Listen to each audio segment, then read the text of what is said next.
Picture this. You're sitting in one of those endless chamber meetings. Or you're sitting in one of those endless networking meetings.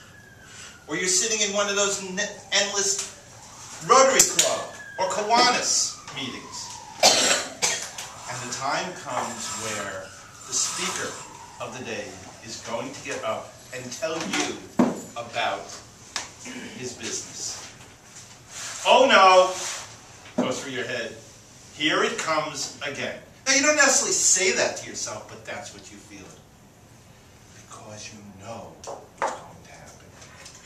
You're going to be given an unrelenting barrage of absolutely useless, boring information. And you know when it's going to come. You know how you feel these things? And the first symptom is always, how many of you, when you see this coming, you say to yourself, oh no. How many of you? It scares the heck out of me. I don't know if it scares the heck out of you. When I hear how many of you, what I do is first start going to my BlackBerry and start checking my mail. Because I know what's happening. This is a person who has got the disease. And pretty soon they're going to spread it to everybody in that room. By the time it's over, everyone is going to be sick. Take my word for it. Everybody will be sick. Now, what is this disease? It used to be called oral diarrhea. That's when somebody would just talk and talk and talk and talk, right? Yep. Nobody cared.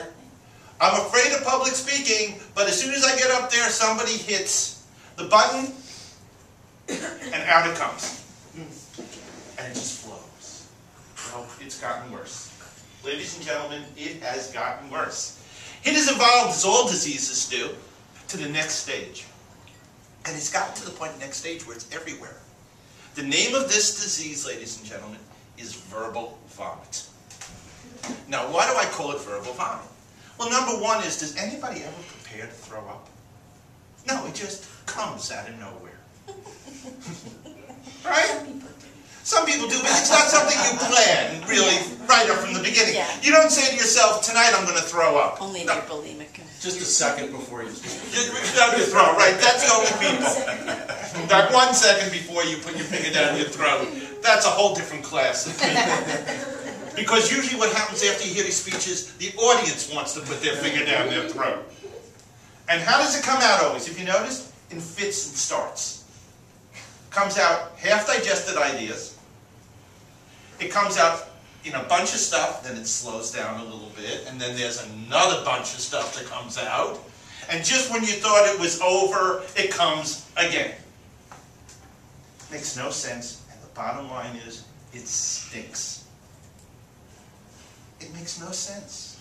It's awful. It's garbage. It's total vomit. And there's always somebody there who goes, that's a wonderful presentation that you just did. That was terrific. Right? Well, it's the same person who holds your hair back when you had your head in the toilet and says, it'll be all right, can I get you a glass of water, can I wipe your forehead? Because they're glad you're the one that's doing it and not them. All of us who've been there know what that feeling is like.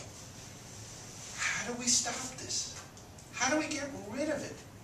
What can we do? First of all,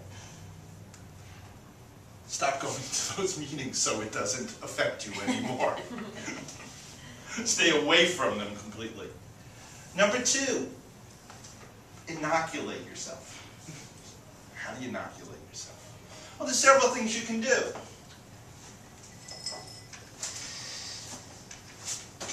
And let's talk about it. Pepto has more meanings than just whatever. This is the feeling for Pepto. Let me get my little green pen here. I use black one.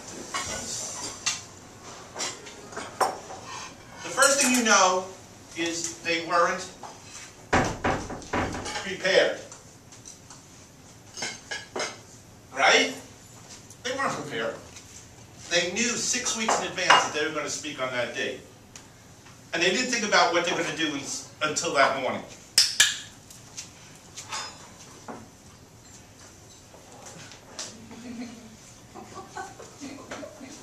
We went from somebody who, a club that never clicks, to guys clicking everything. That's clickable. That's good.